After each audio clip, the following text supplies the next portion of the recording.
Today we're going to talk about good boys and manly men. Excuse me. In case you don't know who I am, I'm Tripp Lanier. For over 12 years, I've spent thousands of hours coaching folks to get out of the rat race, become an authority in their field, and make a great living doing the work they were put on this earth to do. And for more than a decade, I've hosted the New Man podcast, which has been downloaded millions of times and can be found on iTunes or Stitcher. For whatever I'm about to say, keep what works for you, throw out the rest. All right, back to good boys and manly men. So several times a year, I get invited to share my thoughts on some podcast or summit about being a man, whatever that is, as if there's some unifying principle about what makes a, quote, real man and what a, quote, real man should do. And I typically ignore these invitations, and here's why. I think it's a trap. This whole idea of being a real man is just another form of domestication. And let me explain what domestication is. Miguel Ruiz is the guy to check out if you want to learn more about domestication. But for the sake of this conversation, domestication happens to all of us. It's not all bad or all wrong, but it's just the process we go through as we grow up to learn how to be safe and accepted and comfortable in the world. And that's not so bad. However, when we become too domesticated, then we're essentially playing a role. It becomes bad news when we're striving to become this perfect image in our head instead of accepting who we really are. And that's where the anxiety comes from. That's where the depression comes from. Through domestication, we become the good boy who becomes the good son, who becomes the good guy, who becomes the good worker, the good husband. For this good guy, life is all about following the rules and striving to meet the expectations of others. And his way of navigating the world is essentially, tell me what to do. Tell me what to do so that I'm acceptable. Tell me what to do so that you don't get upset with me. Tell me what to do so that I'm safe and comfortable. And living our lives in a way just to meet others' expectations is a recipe for misery. Now, the only guys I know who are concerned about this idea of manliness are the ones who are recovering good guys. But what they don't realize is that seeking manliness is just another form of domestication. It's simply the flip side of the same coin where we strive to meet the expectations of others in order to be accepted.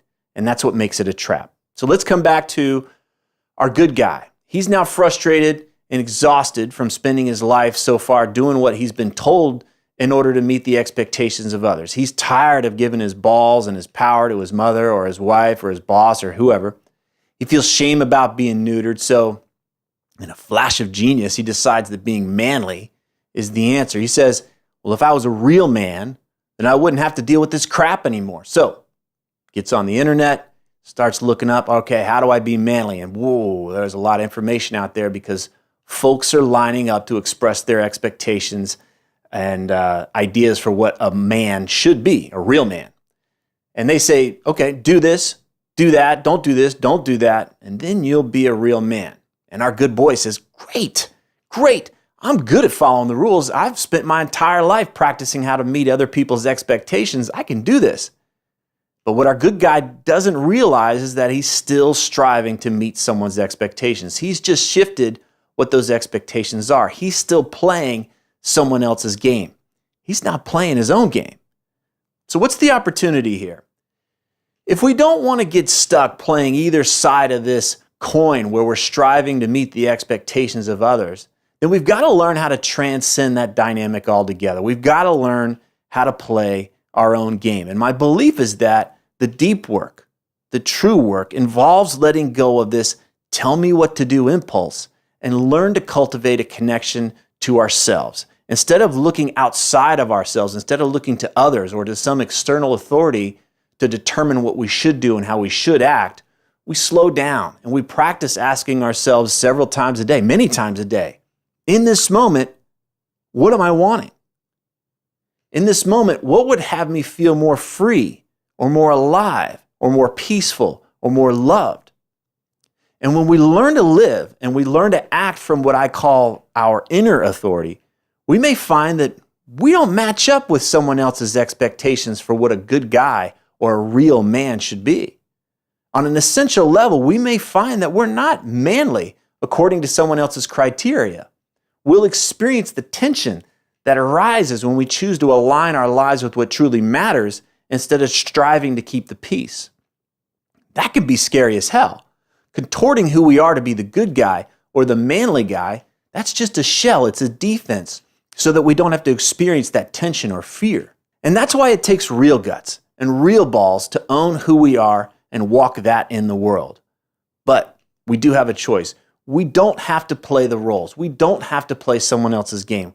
My preference is to empower others to play their own game, to create the lives, the professions, and the relationships as they are instead of who they are, quote, supposed to be or they should be.